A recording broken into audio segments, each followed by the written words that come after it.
All right. Let me give a proper introduction of Lindsay, and then she'll take it away. So Lindsay Ford has her undergraduate in exercise science from Ball State, and then she actually has her master's degree in also from Ball State.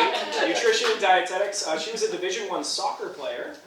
And she happens to live in the same house as me. Lindsay, in her time at Skyterra, she actually ran all of the food programming. So anything that got put onto our menu was passed through her dietitian kind of eye. And to give you a feel for what that program was, we provided all of the meals there. So it was breakfast, lunch, and dinner were nutrient dense. And I think Lindsay's perspective is very valuable because it's not just about what you eat, it has a lot to do with your relationship with food as well. And so this topic today is a bit more sciencey, which I think all of you will appreciate. And we are discussing hormones in food. All right, Lindsay. Yep, so I'm Lindsay. I am honored to be here today. We've got a large group of people, which I'm so excited about. So welcome. We kind of knew that this was going to probably draw a decent amount of people just because of the word hormones. And I think some of us kind of think, do I have something going on potentially hormonally that might be disrupting my health or influence how I feel? And so with that being said, could it be a hormonal imbalance? And so what we have here are just some visuals. I know when I know there's something potentially hormonal going on, I might be extremely tired and fatigued, where even if I get adequate sleep, I'm still not feeling like I have enough energy. If we have some sort of imbalance, we might have more cravings for sugar. And that is something that today we're going to spend a little bit more time on, is how hormones influence our appetite, how it influences the drive towards food, and sometimes not the drive towards food. We're going to kind of dive into that a little bit more. For a lot of the women in the room, sometimes I'll get folks thinking that this is going to be about menopause, and I'm not going to be spending a ton of time there, but we can touch on it. This is more just overarching. There's 4 main hormones that we're going to be going through today. I typed in moody cat on Google, and that's what came up. We might have our mood shift and change. There was actually some really, really funny pictures of moody cats. And then this represents just our weight potentially fluctuating up and down when things are hormonally potentially a little off. I will kind of preface that if for anyone that feels like there is something deeper there, an endocrinologist is a great bet. Going to your primary care and kind of having a conversation about that, because further testing based off some of the things we're going to talk about today could be really valuable, or some deeper level of blood work could be really valuable to give yourself more information and data of what's going on internally. So when you all feel potentially something hormonally there, or when you think hormones in food, what comes up? What do you think of? Sugar, salt, alcohol, yeah. Anything else? Think about the hormones that you give in milk. Oh, okay, so specific food and potentially hormones that could or could not be present. Yeah, okay.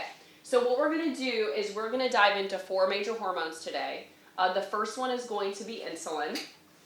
The second one is going to be cortisol. The third one is going to be ghrelin. Anyone here heard of ghrelin? Ooh, this is exciting. And last but not least, we're going to talk about leptin.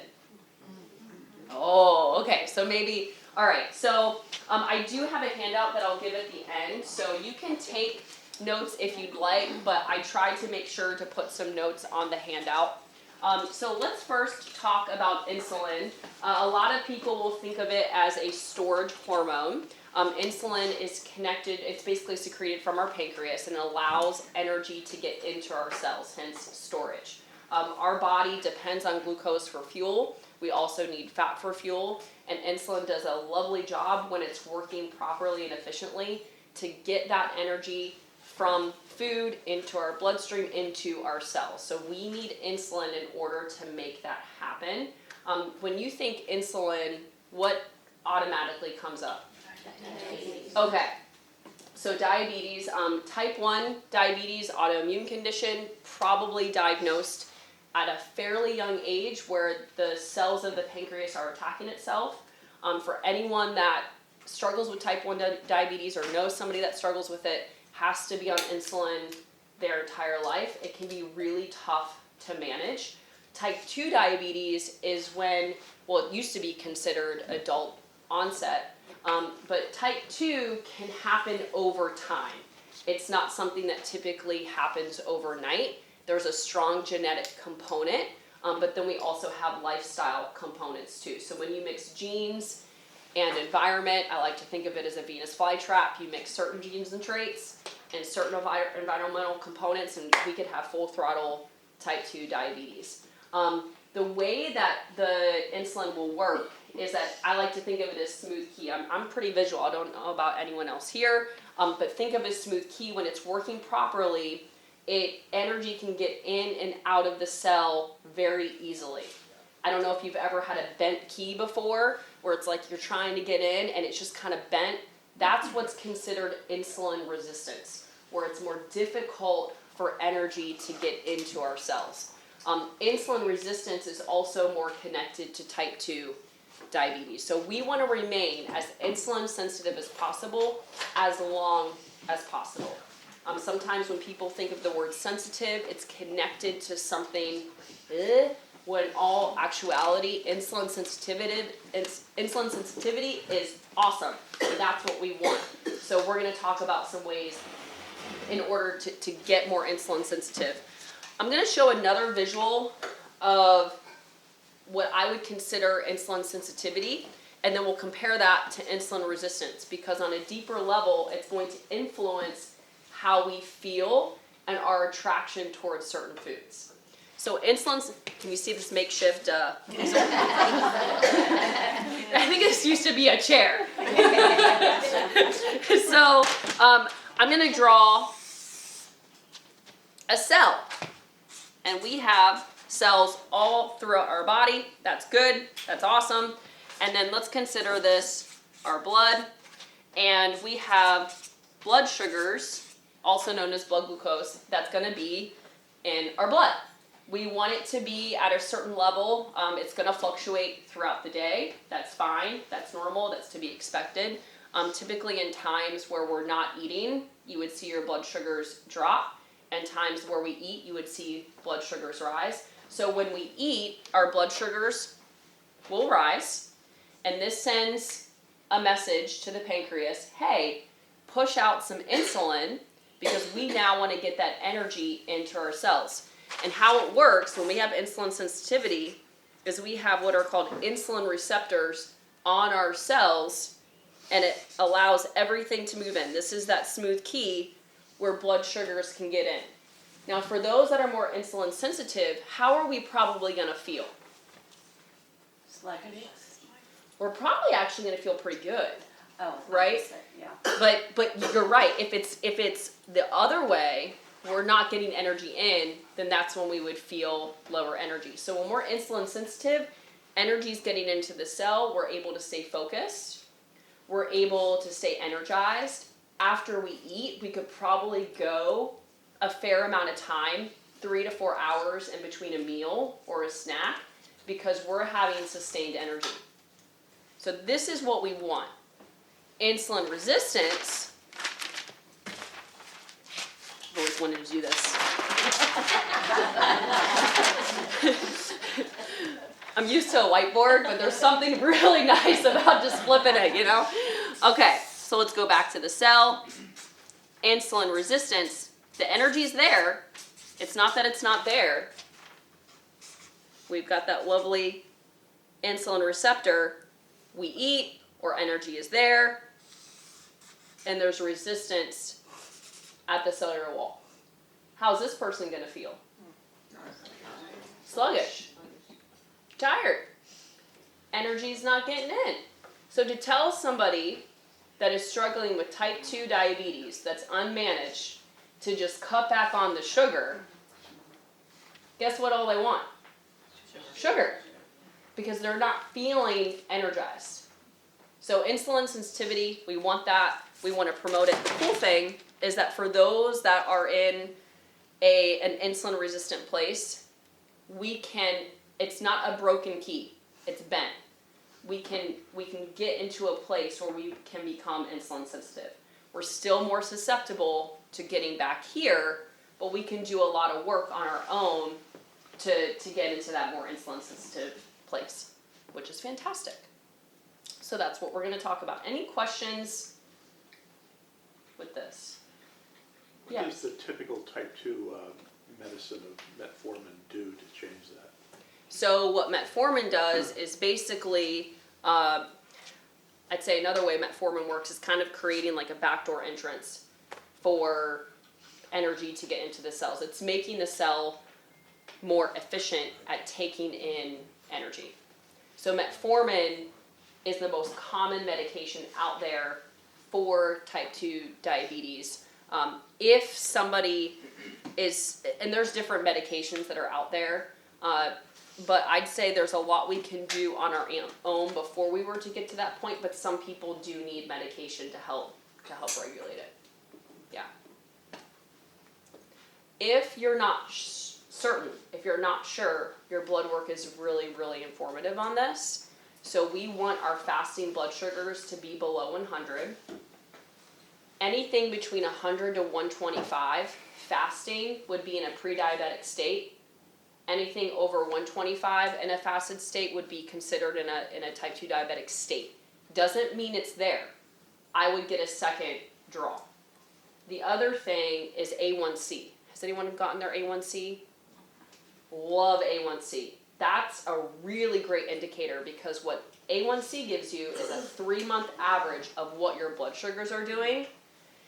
And the average lifespan, I'm just going to go into, this is more, I'm going to geek out a little bit. So the reason why I can give you a 3-month average is because blood sugars literally stick to our red blood cells. The average lifespan of a red blood cell is 3 months. And so it's giving you a better indicator, which is why if you ever get your A1C, it's in a percentage. How much of our red blood cells have that stickage component? So we want to see our A1C below 5.6, 5.7, depending on what doctor blood work draw. So below 5.6 would be ideal. So that one I would say keep a really tight eye on. I've seen people with a fasting blood sugar at like 106, but their A1C was phenomenal. I'm like, maybe we just had a little bit too much alcohol the night before. Or maybe we didn't get a great night's sleep. So the A1C is a really great thing to look at if you really want to know what's going on a more day-to-day. Okay, so how do we get more insulin sensitive? What I'm going to do with each hormone today is actually give you one food focus thing, one thing to retrain that I think is actually, give or take, could be more challenging. And then a movement component. So food focus, if we want to become more insulin sensitive, one way to do that is to, with our food choices, regulate how much insulin has to be pushed out. We've got 3 main macronutrients from our food. We've got fat, protein, and carbs. Carbohydrates, because they're our quickest form of energy, it also means we're going to have a bigger surge of insulin. And so if we become too dependent on carbs, we're just adding more fuel to a potential fire.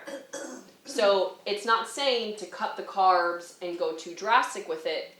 It just means we can balance our meals with protein, fat, and fiber, and it helps slow down that spike so we have not the spike and rush and insulin push out. So what this could look like, I'll just use pasta as an example. Instead of just a bowl of, let's say, spaghetti and marinara, or spaghetti or noodles and a sauce, let's add a veggie. Let's get some more fiber out of that. Let's add maybe some meatballs or some sauteed shrimp or something to give it some extra protein. And maybe with the pasta, we just shift the portion a little bit just to balance it out. In the morning, I'll use oatmeal as an example. Oats are great. Let's add some nuts. Let's make sure we get protein either within it or on the side. Maybe we add some extra berries in there. And that's going to help prevent that huge spike. And then the urge for insulin, it's still going to be pushed out. It just won't be a huge, and then we have a crash. So making sure there's protein, fat, and fiber. Protein and fat really they're slower to digest and absorb. So that's how it's kind of working behind the scenes. And fiber just helps slow, especially with our carbohydrate sources, having more fiber-rich carbohydrates. Some of you have maybe heard of the glycemic index to help control blood sugar regulation. The lower the glycemic index of a food, typically it's more high fiber. It just slows everything down. Retraining, I'm going to push quality sleep, is so key with insulin, other hormones just in general. Anyone here struggle with their sleep? Okay. There could probably be a whole separate, I think, are you doing? Oh, it's so weird. There's a talk in 4 weeks on it. Okay. December 12th. So I would definitely encourage you to go to that because we could spend probably more than just one seminar talking about sleep.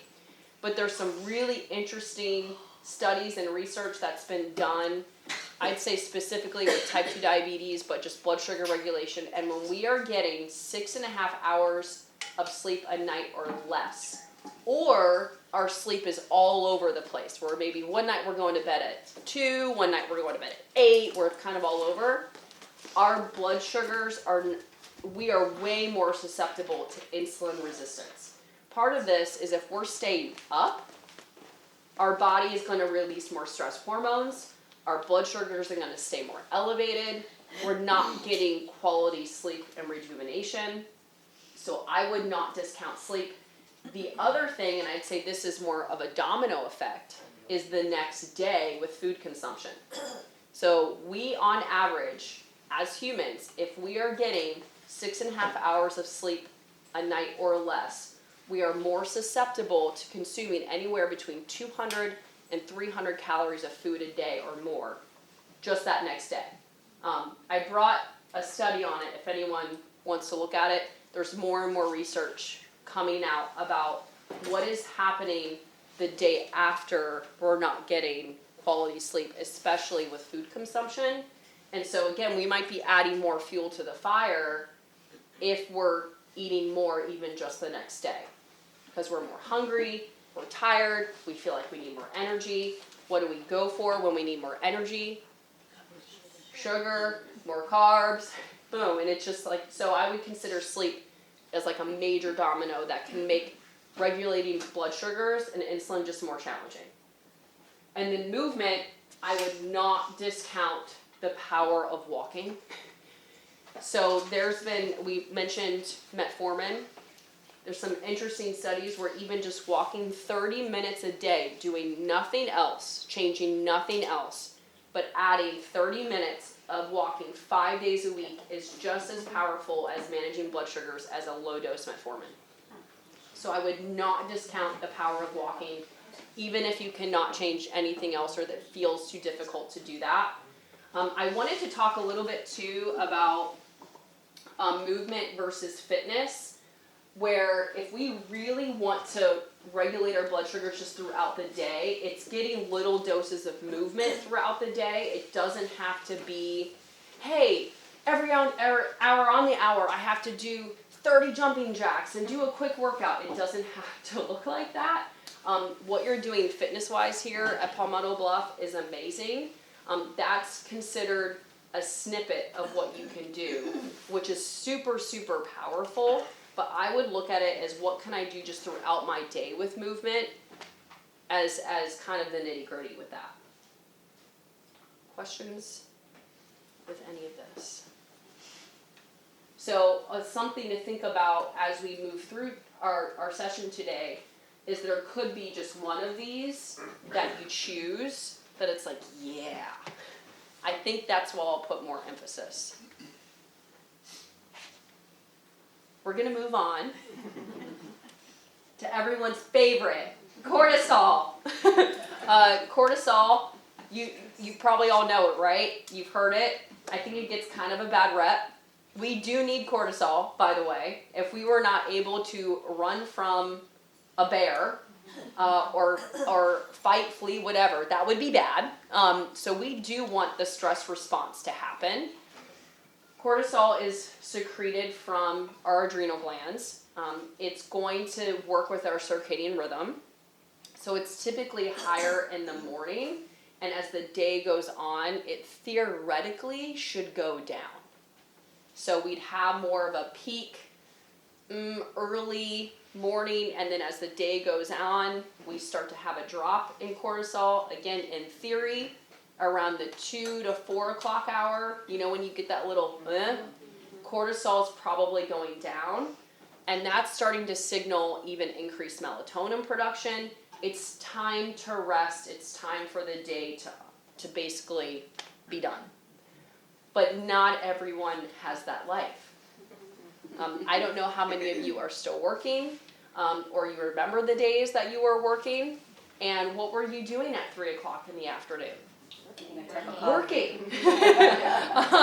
So this is where there's going to be implications where I'd say our culture in general is go, go, go, go, go, and we are probably living in too much of a stress state too often, even though as humans we are able to deal with acute stress.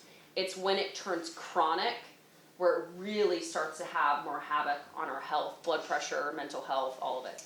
The other thing would be the insulin response that we just talked about. So think about a time when you got a really rough phone call or an email that kind of rocked your world. Were you hungry immediately? Yeah. Okay. Maybe some food, emotional eating, maybe a little bit of that. What's happening physiologically is your blood sugars are probably kind of rising to deal with the task at hand. So think about when you had really stressful days. Did you stop for a really nice, relaxing lunch? No. Nope. And so this is where cortisol, if we're in a high stress state, our blood sugars will naturally stay elevated. We kind of actually go into a more insulin resistant state. And we're not aching for food immediately, it's the after effect. And after, what happens? Oh, just you're ready for it. Because we're also probably hungry and we're coming down from that stress. And so it's going to play a role in our appetite. We're probably going to crave more sugar. We're going to crave more carbs. Alcohol is also going to be way more appealing. I wanted to show a model, and this is where I'm going to kind of go into a little bit more of a therapeutic touch. I am not a therapist, but has anyone here heard of the window of tolerance? Great. I love it because to me it speaks to why we might choose certain foods and why we might gravitate towards certain things. So let's go back to cortisol being rushed. We're dealing with some stress. Maybe there's some more anxiety there. Our nervous system is also probably wired. You might feel it. Some people might be a little bit more sensitive. You might feel it here. You're up here. But even if no one else can tell, you know that you're feeling some sort of internal stress. Our nervous system is being hyperactivated. When we are in that place, we're going to say we're in more hyperarousal. When we're down here, not saying we're not stressed, but I would say this is more anxiety, and hyperarousal might be more depression. I'm having a really hard time getting out of bed. I'm having a really hard time even having the motivation to do certain things. So some of you might go back and forth. If we specifically talk to like more high stress anxiety, we're probably up here. Now the window of tolerance is this really nice place. We are tolerant. We are more resilient. It's not saying that the stress is not there. It's still there. It's just we are probably kind of ebbing and flowing really well, and we're able to manage and deal with that stress decently. the window of tolerance for some is quite large. Or you can look back at times and you're like, oh yeah, I was rocking it. I was managing it really well. I'm going to compare, Jeff has a larger window of tolerance than me. He just does. Mine is probably a little bit more narrow. And that's okay. I'm very aware of that. I am more stress sensitive. Some people just kind of know it. As we work through our stress, how can we become more tolerant and become more resilient? I swear I'll bring it back to food. When we're here, we can still have times where we get up here. But when we're up here, that hyperarousal, we actually want to get here, right? Deep down, like, we want to get here as quickly as possible. So what calms your nerves with food or beverage? Alcohol is a beautiful example because it literally calms our central nervous system. So when we're feeling that stress, okay, I'm going to have a glass of wine or I'm going to have a drink. But guess where we put ourselves? We put ourselves in what's considered the fake window of tolerance. So then over time, if we're always going towards alcohol in times of high stress, our fake window of tolerance starts to expand and our actual window of tolerance starts to go down.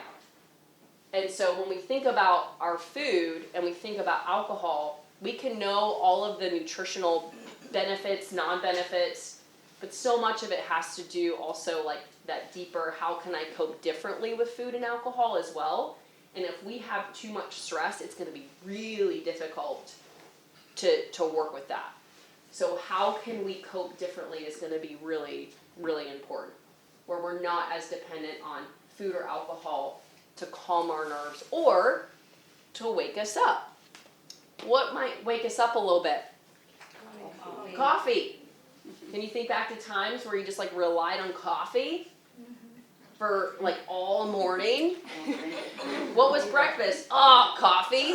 That's not breakfast. And it could also be coffee and sugar. I'll have coffee and a muffin. Now we can make muffins with extra, zucchini muffins or whatever, but okay. So we'll go there, and then over time, again, we put ourselves too much into the fake window of tolerance and not really this area that is how we really want to feel, where we really feel a little bit more stable and grounded. So I think some of this is going to have to do with stress management and mental health. Questions or thoughts on this? Because we could totally dive deeper. I would say other mechanisms, yeah. I mean, how do you change it? Yeah. So, if we think about hyperarousal, if we're up here, I'd say healthier mechanisms, breath work can be really powerful. Meditation could work for some. It could be, I just need to sit outside and get some fresh air for a minute. It could be really anything that's calming or grounding to you. For some people it is, I just need to go to bed. I need genuinely a good night's rest. Down here, I would say exercise is probably one of your best bets because it genuinely wakes you up. I would say the other thing, there could be different types of breath work that somebody does. I don't know if anyone's ever heard of fire breathing, where it's just a different type of breath work that somebody could do. So it could be that's why I think the what you guys have available from a wellness side of things, it could be really powerful to help really just regulate and teach you ways to regulate your own nervous system. And then the domino effect is, wow, things with food feel a little bit easier. Great.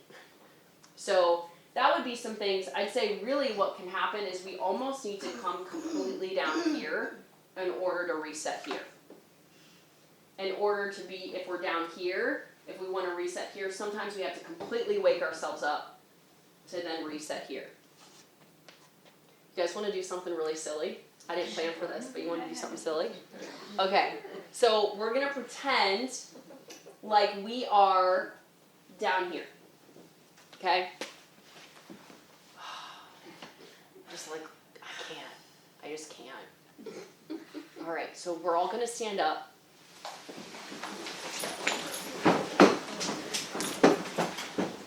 All right, so imagine you're just having a rough time. And I want us to all start off, and we're just gonna shake our right hand. And we're just gonna shake. We're just hanging out. We wanna start to get some tingles. We're trying to wake ourselves up.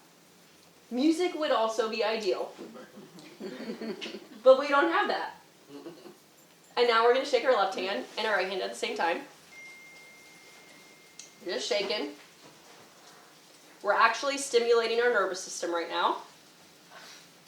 And now, if you can, if you're comfortable, we're gonna still shake that right foot or left foot. Balance. Who's going to balance? All right, switch. Other foot. You can still try to shake that other leg if you really want. All right, and now arms up. Arms down. Arms up. Arms down. Twirl. And come down. Whew. Do you feel tingles? A little bit? So that is like, I need to wake myself up. Shake. So this is, if we were to go into this even further, this is more, from a therapeutic lens, it's more somatic work. So it's not just up here, it's what can I do with my body. Not to discount here. So, working with the stress response, with our food focus, I would almost predict and already assume in high times of stress, your appetite's going to change. Like putting a salad in front of you is potentially nauseating. It's like, I just can't. So thinking about how to work with that. So I'll use an example of something Jeff and I do on occasion is like a quesadilla. But we'll add some veggies to it. And we'll still put the cheese. And it's hot and warm and cozy. We still have some veg, but there's a comfort component to it. So I would almost prepare and predict that your appetite's going to shift and change. How can you change your meals a little bit to be a little bit more comforting, but still adding the veg, still honoring the protein? Retraining, this is where, kind of going back to the window of tolerance, how can we actually cope differently? This is where there might be certain things, I would consider them like brain pairings, where we associate food or alcohol with certain states of being. So breaking that up by then filling it in with something that still makes you feel good. So the shaking, or going on a walk, reading a book, whatever it might be. So breaking that up, because we can train ourselves to actually do something different, but it's just hard. And then movement, when you're experiencing higher times of stress, choose lower intense activity. I'm going to pull in COVID for a minute. And I know it's a sensitive topic. But when everything was at its like peak, like when everything was first coming out, did anyone want to wake up and do high intense interval training at 6 in the morning? That sounded exhausting. Now maybe for some, it was like, that's what I need, right? But for a lot of us, it was like, oh, that just sounds really hard. The energy output to do high intense stuff can be really difficult to motivate yourself to do it when you're dealing with a lot of stress. So this is where walking, aqua stuff, pool walking, anything just more low intense, yoga, nothing that feels too hard where you're still moving, it's just not pounding. Because that's actually stress on stress. Have you all heard of eustress? Positive stress? Eustress is instead of distress, we've got eustress, exercise, moving, like literally like you're getting ready for a move. That's exciting, but it's stressful. Exercise is eustress. So it's stress on stress. So this is where that low intensity type activity is going to be great. Questions here? Everyone's been waiting for it. Ghrelin. What is this hormone? We got a dog, Carl, that looks just like that, so I had to use the picture. But ghrelin is a hunger hormone. And it is secreted from our stomach. And in essence, before we eat, when we are actually physically hungry, ghrelin should be at its peak. If you ever hear that growl or that like you feel super like whoa, ghrelin is playing a role in that. So at its highest before we eat or when we're feeling hungry, and in theory it would be at its lowest after we eat, about 2 hours post meal. But really it starts to drop pretty significantly after we start eating. So ghrelin, hunger hormone, and I want to show a video here. Before we get there, and the video will kind of go through a little bit more explanation of what this hormone does. But one of the things that I'd say we would ideally want to do with ghrelin is for it to be consistent. We don't want it to spike and then have huge drops throughout the day. So it naturally kind of works with our circadian rhythm. So roughly every 4 to 5 hours, our ghrelin levels will actually start to increase. We want that to be fairly consistent. We can also train ghrelin. So we can actually train this hormone, which I find super interesting. My mom was a school teacher, and she had, for 30 years, she taught 6th grade math. And she used to have lunch at 11 a.m. almost every single day, depending on the way her school schedule basically operated. And when over the weekends, or guess what time she wanted to have lunch? 11 a.m. You get used to having dinner at 5 or 5:30. Your body tells you. Or 7:30. Your body tells you. And so ghrelin, we can actually train it to basically rise and increase at certain times.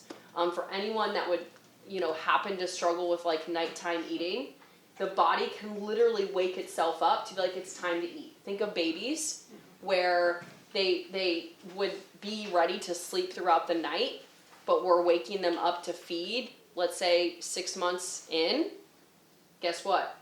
We're training now to wake up at a certain time saying that the body needs food.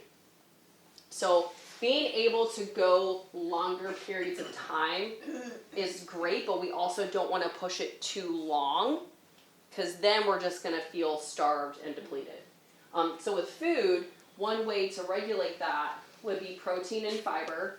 So protein is super helpful with hunger regulation. If you think about a morning where you would have, let's say, 2 slices of toast with a little spread of butter, or 2 eggs cooked in a little bit of butter, what holds you over longer? Eggs every time. And so your protein is really going to help regulate your hunger. The other thing would be fiber because of the volume. Our stomach, literally when it expands, those nerve cells send messages to your brain that we're starting to get full. So our fruits and vegetables and roughage can also help. So both of those things, protein, veg, and just higher fiber foods can be very helpful, which is why the potatoes, when the potato famine, right? Or when we had the draw toward, it was very filling. People were able to survive off of potatoes and not, of course there was some degree of feeling starved and depleted, but these two components in our food are going to be super helpful. One thing I wanted you all to think about and to start practicing, if you're open to it, is a hunger and fullness scale. And I don't know if anyone's heard of this before, but this is where you start becoming more aware of your own cues. So instead of going by the clock every single time, it's what's my body actually telling me. So physical hunger, 1 being starved, and then 10 being I'm so full I feel stuffed. Discomfort, pain. 5 is neutral. 3 is like a gentle hunger. 7, 8, comfortable fullness. Being between a 3 and a 7 is a really nice sweet spot. Because if we get to the 1, nothing good happens. If we get to the 10, nothing great happens. So being in between. And that's kind of you pausing and becoming more aware of how that feels. The retraining piece, the mind actually will play, our beliefs can play a role on how much ghrelin is basically being lowered, increased. So let's see if we can get this to work. I hope it works. Who among us has not had this moment? That kind of intimate tete-a-tete with the nutritional label, trying to discern, are you good or are you bad? But here's the thing you probably haven't considered. Labels are not just labels, they evoke a set of beliefs. That's Aaliyah Crum. See, Crum had spent years studying the placebo effect, and she figured that food labels might work the same way. And so to test her idea, Crum created a huge batch of milkshakes.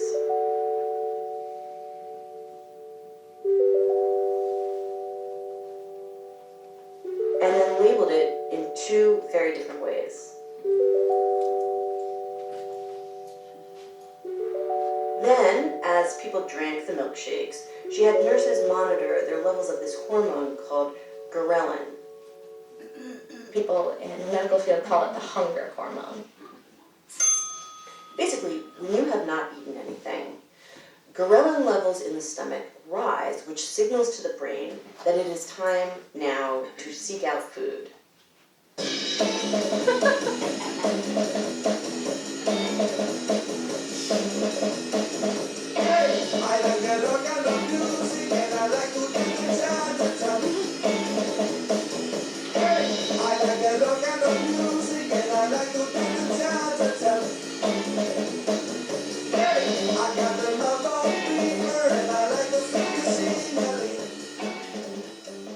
But after that rise, say you have a big meal. Ghrelin levels are going to drop a lot.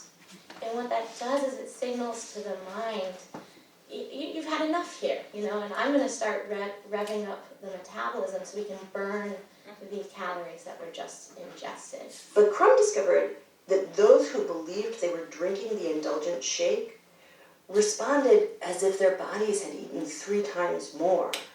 So what people believed about their milkshake came true. If they thought it was fattening, they felt they'd eaten more, and their digestion was affected. Their ghrelin levels dropped 3 times more. So to summarize, you may be able to change your metabolism with your mind.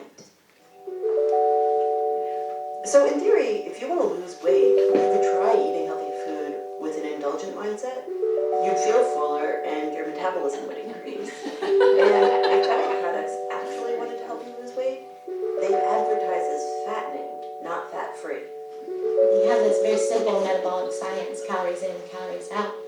And I think that we haven't given enough credit to the role of our beliefs in determining our physiology, our reality.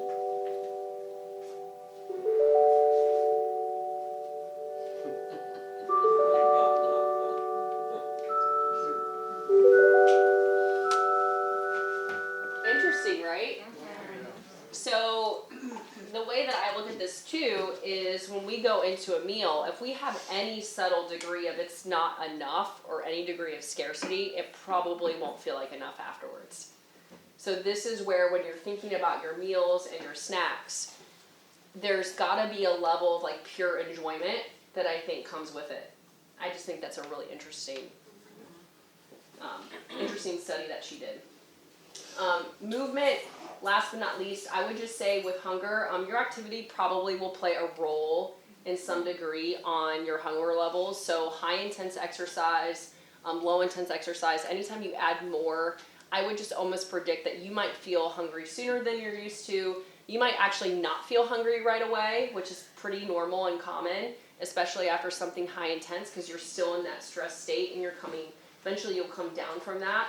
What I hear probably more often than not is that exercise happens maybe sometime in the morning and we're potentially not getting enough food during the day, and then we've got the drive to eat later on, and it could be that we just pushed ourselves a lot more during the day, just didn't get enough, and then we're feeling super famished later on. So just trying to pay attention to that, especially as your activity levels change, even just within one day to the next. Okay, ooh, that visual is horrible. So, leptin. Anyone here, I think people kind of responded to leptin. Y'all have heard of this hormone. If you haven't, it's super fascinating. Leptin is kind of considered this satiety hormone. It's also kind of considered a big regulator in how much food we eat or don't eat. It's also a big regulator in weight management.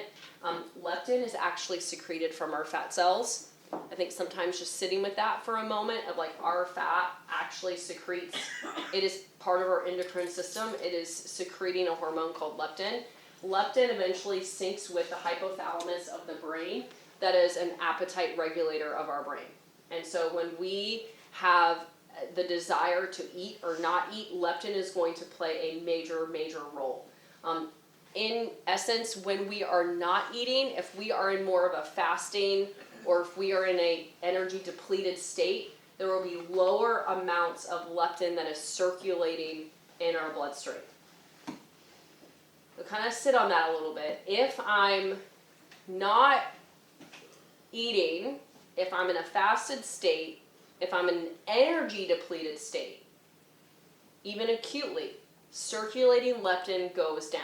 Leptin, because it's considered more of a satiety hormone, if we have less being circulated, less being signaled to the brain, how might we feel?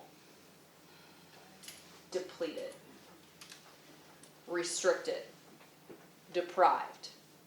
So this is my concern with, I'd say, pretty intense fasting protocols, is more of the eating behavior side of it, is what happens next. There's been studies in wrestlers, I don't know if anyone, I'm kind of pulling in a random group, but with wrestlers that have to make weight at the end of a week, all right, what are they doing prior? Intense exercise and diet, where even within 1 week, the amount of circulating leptin significantly goes down. What do they do after? We're talking full throttle binging. And so what we have to be careful of is if we go too long or if we string together days of not eating enough, we're going to have this huge drive to eat. Even if we're not feeling it always through hunger, it's going to be from the brain saying, you got to get some food in. So leptin is going to play a major role in that. There is now something called leptin resistance, where too much of a good thing, similar to insulin, becomes not a good thing. Has anyone ever heard of Prader-Willi syndrome? This is more of like an extreme example. It's just to give perspective. Prader-Willi syndrome is typically diagnosed in young children where they literally cannot stop eating, like never feeling satisfied, to the point where parents have to like lock the cabinets because they will eat unedible things. And what they're finding are lesions on the hypothalamus that's not allowing leptin to sink. This hormone is playing a huge role in energy balance, in weight management, and how we feel in between meals. It's pretty key. So I just wanted to just plant the seed on this hormone. If we bring it back to what can we do, I do want to talk a little bit about the food. So what I would avoid doing is always thinking, what could I do to take away to make it healthier? And actually think about, what can I do to make this meal more satisfying? The other thing is trying to rewire that all or nothing mindset, because it typically doesn't get us anywhere. We could also build a strong case that if we are cutting this out, saying no to this, we're probably in that energy depleted state. And we might be more susceptible to overeating into the evening hours, or we become the weekend warrior, or whatever that might look like. So something I wanted to show you all today is a way to potentially do that and work on that. This is much easier said than done, I think.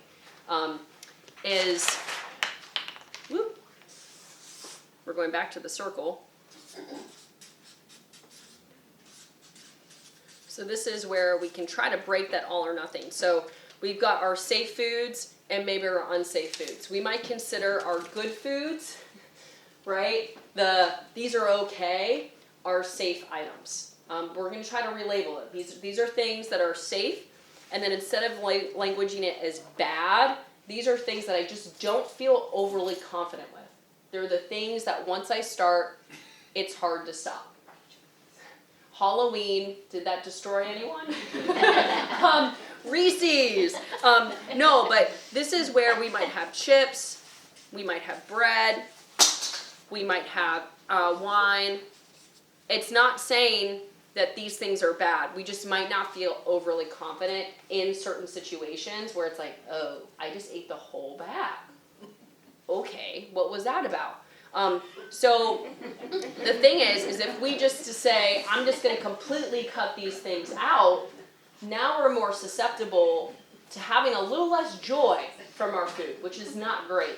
We don't want to feel depleted and deprived. Like, that scarcity feeling is not good for anyone.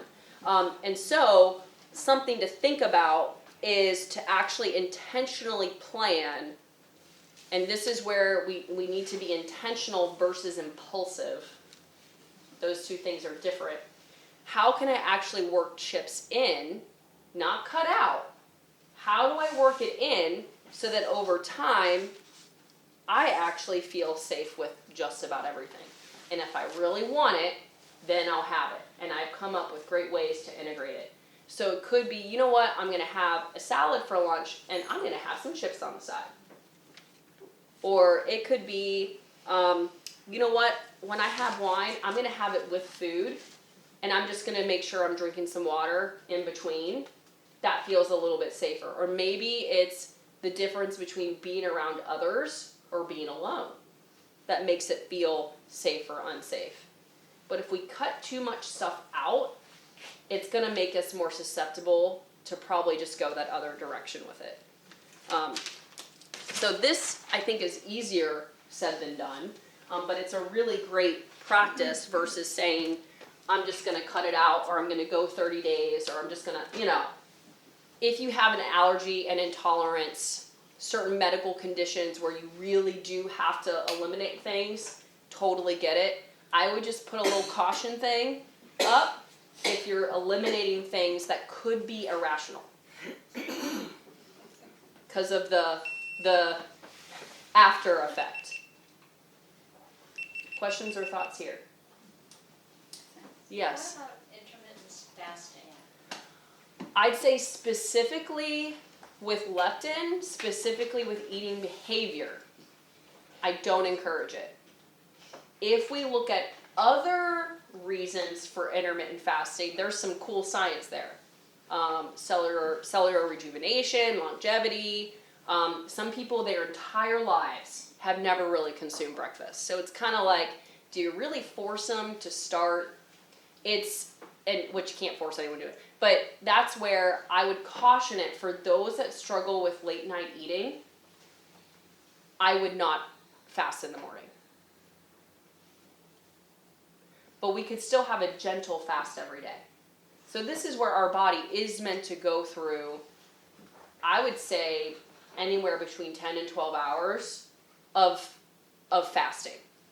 We sleep, we have time before bed, we wake up, maybe we're doing something for a little bit, and then we have breakfast.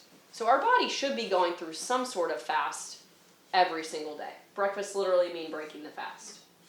So there is, I think, a lot of greatness that happens to our body when we go periods without eating. We need that. It's when it's taken to the 16, 18 hour time frame where I think it can have potential negative symptoms. Yeah. Okay, and then just a little note on weight, and this is more weight loss related. What I would strongly discourage is rapid weight loss.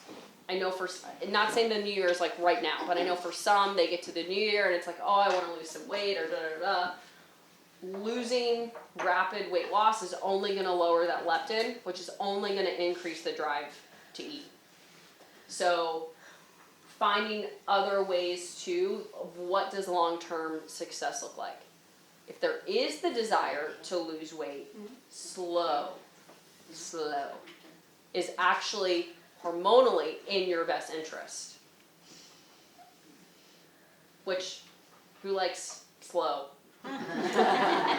Like, it's like, ugh! But it really will be the best for your mind, for your body, and that's where if someone said, hey Lindsay, I would like to lose 20 pounds. One, why? Why would that be important to you? What's going on health-wise? But that person that would lose 20 pounds over the course of the year versus 20 pounds within 3 months, I bet money on the person that loses over a year every single time. No questions asked. So the rapid weight loss is going to send you into like a leptin plummet, which is only going to increase the drive to eat.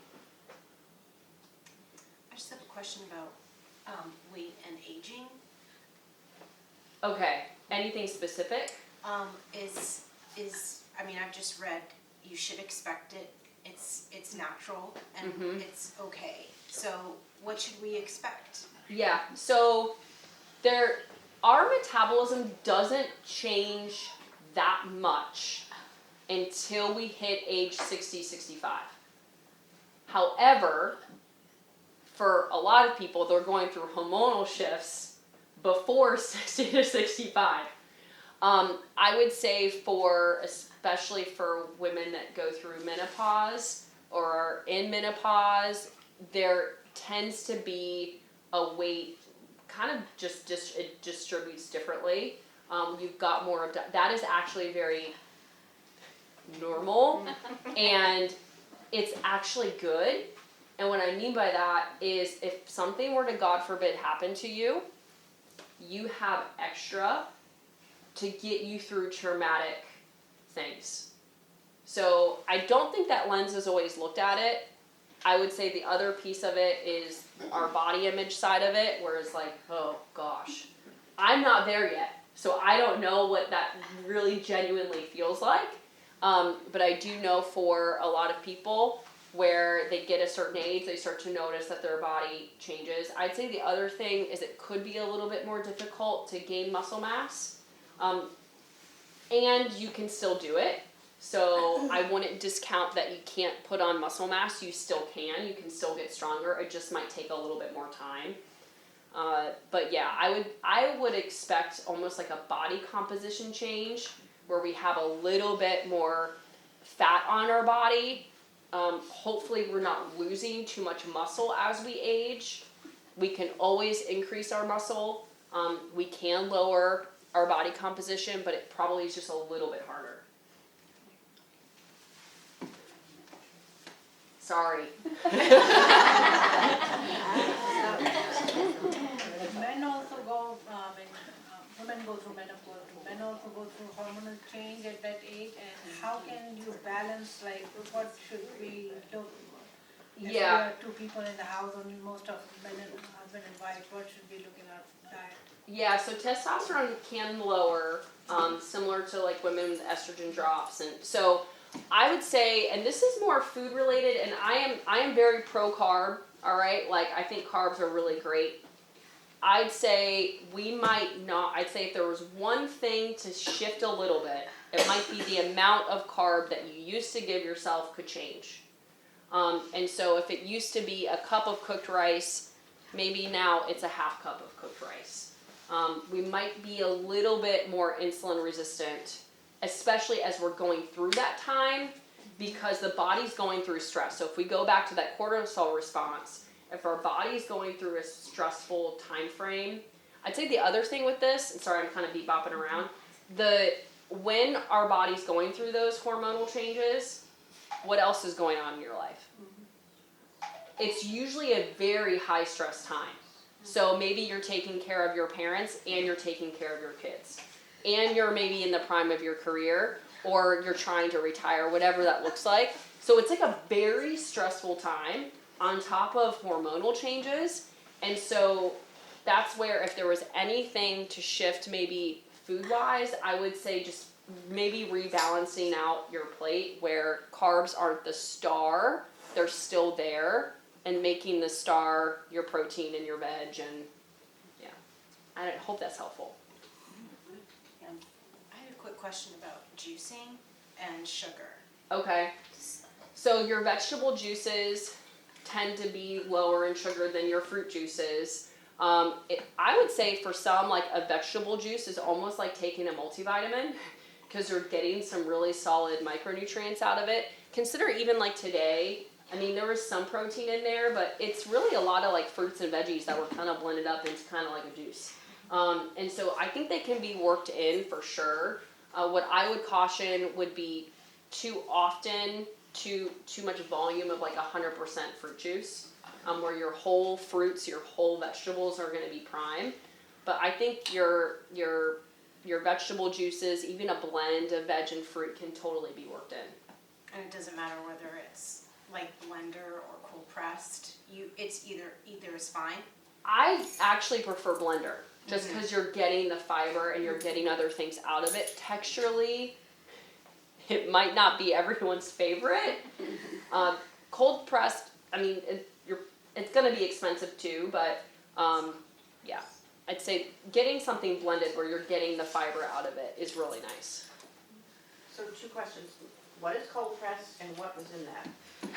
So this was blended. And so the way I can describe cold press, it's like extracted. And so your blender is when you're literally throwing in the whole spinach, the apple, and you're keeping kind of the integrity of the whole food there. We're not necessarily throwing the core in, but this had spinach, green apple, frozen banana, almond milk, almond butter, and some cinnamon. Yeah, but this was blended. This was not juiced. But yeah, I'd say those things can all be worked in. I mean, if you know you struggle getting enough fruits and vegetables, having something like that every day that you enjoy and you just kind of work it in somewhere, great. That might be a wiser option than, let's say, being too dependent on coffee drinks. But what is cold press? Lindsay, thank you so much. Yes. I gotta go. Yeah. Cold press is basically when you've got your fruit or veg. I don't know if you've seen like juicing machines, and it's literally like extracting. Yeah. So it's just a juice in a can? V8 can totally work. As in, I would say cold press is like a method. Okay. Yeah. It's not So, like a method of roller, preparation. Like where it goes really fast, it's not that, I mean, juicers. Right. That would be your blender. If you got a blender, great. Well, so you see a lot of these drinks that are already made in the grocery store. Mm-hmm. Lots of them. Lots. I'd say, like, if we're talking a smoothie, you're probably, like, better off making it yourself. You can personalize it. There's probably going to be less added sugar to it. So I'd say you're better off making it yourself. I do think that what I would bet, I'm going to talk to Jeff about it. I do know that Palmetto Bluff in general is going to start probably over time. I can't say like tomorrow, but I do think there'll be other things offered here where if you needed something, there would be other options, which is exciting. Yeah. Just to give Yeah. a hint, when you do bananas and you freeze bananas, if you slice them and put them on a like parchment paper and put them in the freezer for a little bit, they come out as little discs.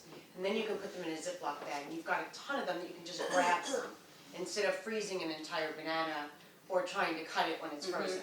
It's like, Yeah. Yeah, that's what they did, frozen banana, and it was basically like taking it out of the peel, throw it in the freezer.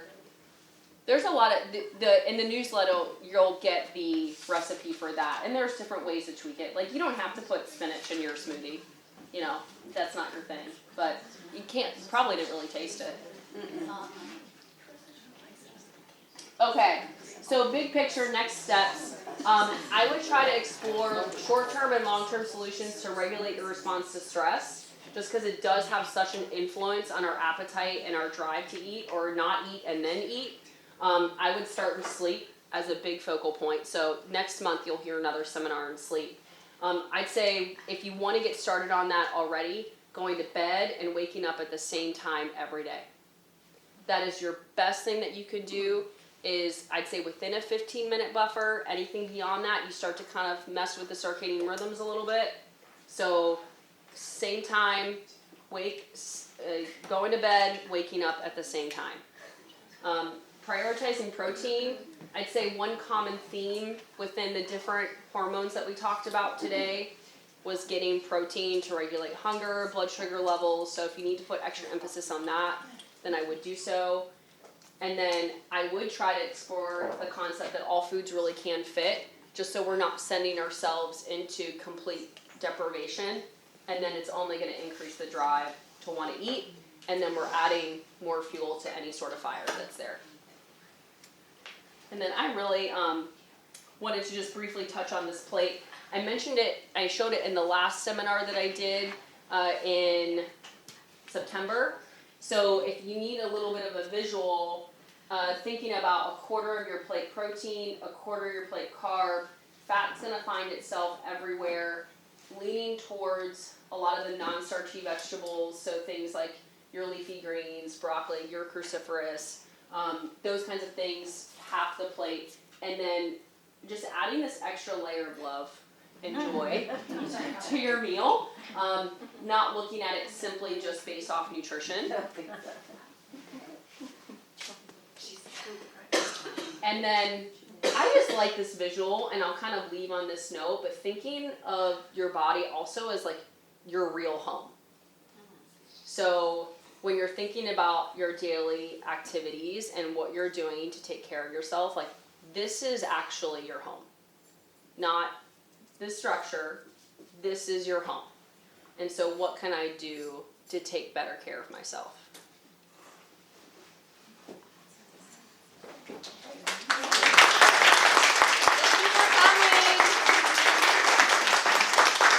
I have two things. I have this handout.